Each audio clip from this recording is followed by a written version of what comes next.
Hey, I wanted to share a thought with you that I hope helps to provide some relief for the people, the individuals, the families out there who are feeling the pressure, the crunch of not having enough money right now.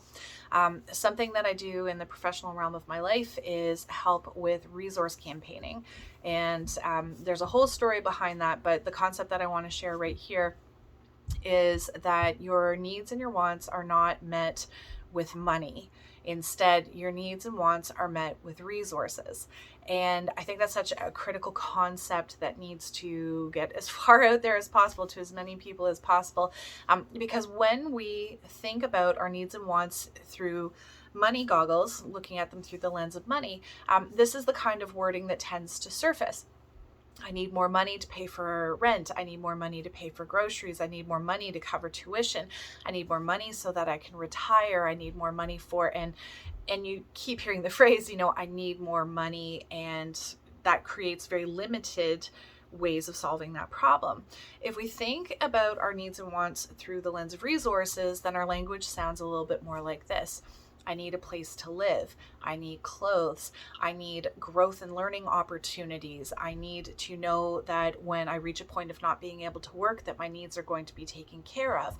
And when we stop looking at that challenge, that need, that want, simply through the lens of money, all of a sudden, all these other opportunities for meeting that need start to open up to us. The very nature of changing our language and how we describe the challenge changes how people respond. The people that we're sharing our challenges with, if we say, I need more money, people tend to offer money-based solutions because that's what you said you needed.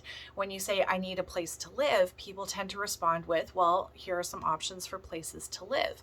And to give you an example, I know of somebody who, when she was saying, I need a place to live, and she was using excellent resource-based language rather than money-focused language, she ended up getting the basement apartment in an elderly woman's home. Her son had moved out. There's this full apartment in her basement. The house was too quiet, and she was asking, like, if you need a place to live, do you want to come live with me? And just my back gets sore. I have trouble scrubbing the toilet. Would you mind cleaning the toilet maybe like once or twice a week? And then just, I would love the company.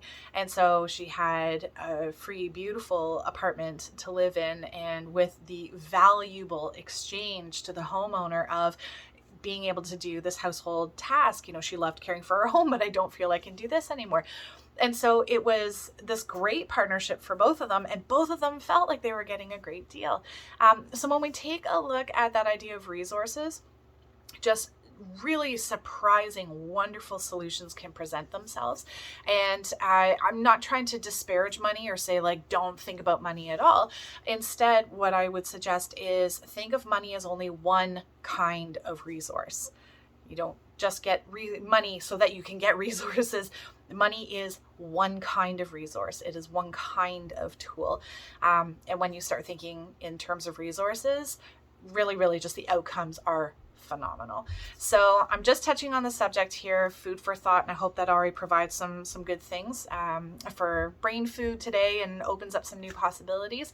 If you'd like to know more, I took all of my professional work on that subject of resource campaigning and put it online as an online course, so that rather than needing to have me travel to a location to train or provide a workshop, it's just available online all the time. So I'm going to put the link to that down in the description.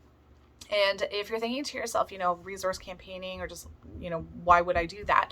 A lot of initiatives, and you think about charities, nonprofits, they need to do fundraising, they need to do resource campaigning, but a huge population of individuals that gather resources are people who have to raise their own personal support. There's a humanitarian project that they want to give all of themselves to, helping with earthquake relief. Maybe they want to go build houses for the homeless, but they have to make sure that their needs are taken care of so that they can give their all. Otherwise, they're showing up and then needing resources from a region that doesn't necessarily have things to give. And so if you think of that concept, humanitarian project, I'm giving to the world, and so I'm gathering resources so I can do that. Really, that's everybody. That's not just people that are doing earthquake relief.